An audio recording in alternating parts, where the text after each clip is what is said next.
ಸರ್ವರಿಗೂ ಸುಸ್ವಾಗತ. ನನ್ನ ಕನಸಿನ ಲೋಕ್ ಯೂಟ್ಯೂಬ್ ಚಾನೆಲ್ಗೆ ಗೆಳೆಯರೆ. ಇಲ್ಲಿ ನಿಮಗೆ ಮನಸ್ಸಿಗೆ ತಾಕುವ ಕತೆಗಳು, ಸ್ಫೂರ್ತಿದಾಯಕ ಕ್ಷಣಗಳು ಮತ್ತು ಜೀವನವನ್ನು ಬದಲಾಯಿಸುವ ಅನುಭವಗಳು ಸಿಗುತ್ತವೆ. ನಿಮ್ಮ ಬೆಂಬಲವೇ ನಮ್ಮ ಶಕ್ತಿ. ನಿಮ್ಮ ಪ್ರೀತಿ ಹೀಗೇ ಇರಲಿ. ಒಂದು ಹಳ್ಳಿಯಲ್ಲಿ ಅಜಯ್ ಎಂಬ ಯುವಕ ಇದ್ದ. ಅವನ ಜೀವನದಲ್ಲಿ ಒಂದು ದೊಡ್ಡ ಸಮಸ್ಯೆ. ಅವನಿಗೆ ಶಿಸ್ತು ಇರಲಿಲ್ಲ. ಯಾವ ಕೆಲಸ ಶುರು ಮಾಡಿದರೂ ಪೂರ್ಣಗೊಳಿಸಲು ಆಗುತ್ತಿರಲಿಲ್ಲ. ಒಂದು ದಿನ ತುಂಬಾ ಬೇಸರದಿಂದ ಅವನು ಒಂದು ಆಶ್ರಮಕ್ಕೆ ಹೋದ. ಅಲ್ಲಿ ಒಬ್ಬ ಸ್ವಾಮಿ ಇದ್ದರು.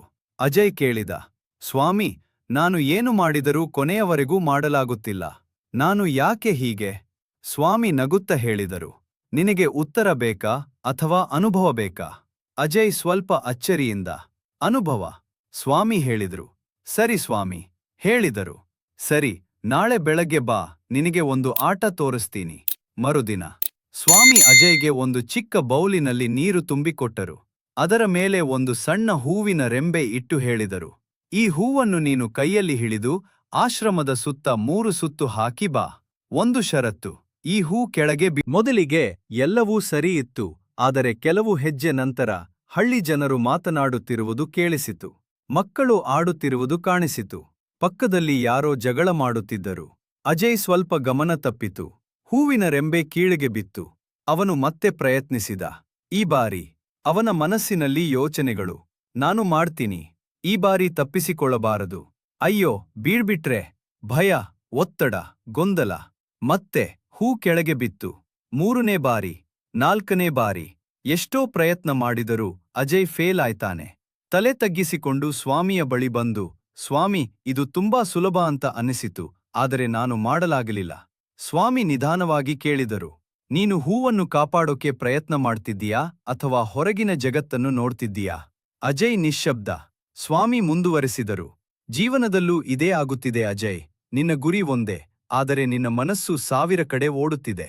ನೀನು ಸೋತಿಲ್ಲ, ನಿನ್ನ ಮನಸ್ಸು ನಿನ್ನನ್ನು ಸೋಲಿಸಿದೆ. ಆ ಕ್ಷಣ ಅಜಯ್ಗೆ ಒಂದು ದೊಡ್ಡ ಸತ್ಯ ಗೊತ್ತಾಯಿತು. ನನ್ನ ಸಮಸ್ಯೆ ಹೊರಗೆ ಇಲ್ಲ, ನನ್ನ ಮನಸ್ಸು. ಆ ದಿನದಿಂದ ಅಜಯ್ ತನ್ನ ಜೀವನವನ್ನು ಬದಲಾಯಿಸಲು ಶುರು ಮಾಡಿದ. ಮೊದಲು 5 ನಿಮಿಷ ಧ್ಯಾನ. ಆಮೇಲೆ ಒಂದು ದಿನ ಅಜಯ್ ಮತ್ತೆ ಸ್ವಾಮಿಯ ಬಳಿ ಹೋದ. ಸ್ವಾಮಿ ಒಂದು ಹವಾಮಿ ಒಂದು ಹೂ ಕೊಟ್ಟು ಹೇಳಿದರು, ಮತ್ತೆ ಪ್ರಯತ್ನ ಮಾಡು. ಈ ಬಾರಿ ಅಜಯ್ ಹೊರಗೆ ನೋಡಲಿಲ್ಲ. ಯೋಚನೆಗಳಿಗೆ ಗಮನ ಕೊಡಲಿಲ್ಲ. ಅವನ ಗಮನ ಒಂದೇ, ಆ ಹೂ. ಅವನು 3 ಸುತ್ತು ಮುಗಿಸಿದ, ಹೂ ಬೀಳಲಿಲ್ಲ.